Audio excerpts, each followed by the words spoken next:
রাজবাড়ীর দৌলতদিয়া ফেরিঘাটে যাত্রীবাহী বাস পদ্মায় তলিয়ে যাওয়ার মর্মান্তিক ঘটনায় উদ্ধারকৃত মরদেহের সংখ্যা বেড়ে ২৩ জনে দাঁড়িয়েছে। এরই মধ্যে উদ্ধার ২৩ জনের পরিচয়ও মিলেছে। উদ্ধাররা হলেন রেহেনা আক্তার, যার বয়স ৬১ এবং গ্রাম ভবানীপুর রাজবাড়ী পৌরসভার, মর্জিনা খাতুন, যার বয়স ৫৬, যার গ্রাম মজমপুর কুষ্টিয়া পৌরসভার, রাজীব বিশ্বাস, যার বয়স ২৮, যার গ্রাম খাগড়বাড়িয়া কুষ্টিয়া সদর থানার, জহুরা অন্তি, যার বয়স ২৭, যার গ্রাম সজ্জনকান্দা রাজবাড়ী পৌরসভার, কাজী সাইফ, যার বয়স ৩০, যার গ্রাম সজ্জনকান্দা রাজবাড়ী পৌরসভার। নন ইনভার্টার এসির দামে ঘরে আনুন বিদ্যুৎ সাশ্রয়ী ইনভার্টার এসি। এখন ১.৫ ton my one inverter AC মাত্র ৪৮,৯০০ টাকা পাওয়া যাচ্ছে মিনিস্টার শোরুমে। মর্জিনা আক্তার, যার বয়স ৩২, যার গ্রাম চর বারকিপাড়া গোয়ালন্দ রাজবাড়ীর, ইসরাফিল, যার বয়স ৩,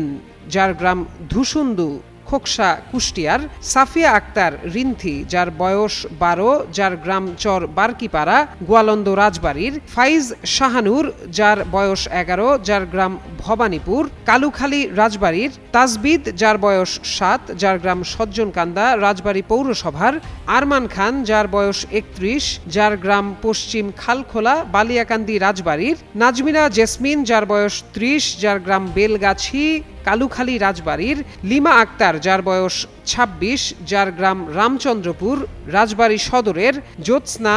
যার বয়স ৩৫, যার গ্রাম বড়চর বেনীনগর রাজবাড়ী সদরের, মুক্তা খানম, যার বয়স ৩৮, যার গ্রাম নোয়াধা কোটালীপাড়া গোপালগঞ্জের,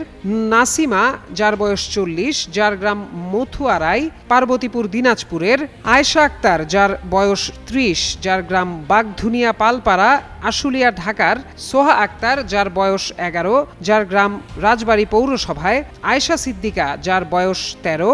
যার গ্রাম শমসপুর খোকসা কুষ্টিয়ার, আরমান, যার বয়স ৭ মাস, যার গ্রাম খন্দকবাড়িয়া শৈলকুপা ঝিনাইদহের, আব্দুর রহমান, যার বয়স ৬, যার গ্রাম মহেন্দ্রপুর কালুখালী রাজবাড়ির, সাবিত হাসান, যার বয়স ৮, গ্রাম আগমারাই রাজবাড়ী সদরের, এবং সবশেষ আহনাফ তাহমিদ খান, যার বয়স ২৫, যার গ্রাম ভবানীপুর রাজবাড়ী সদরের।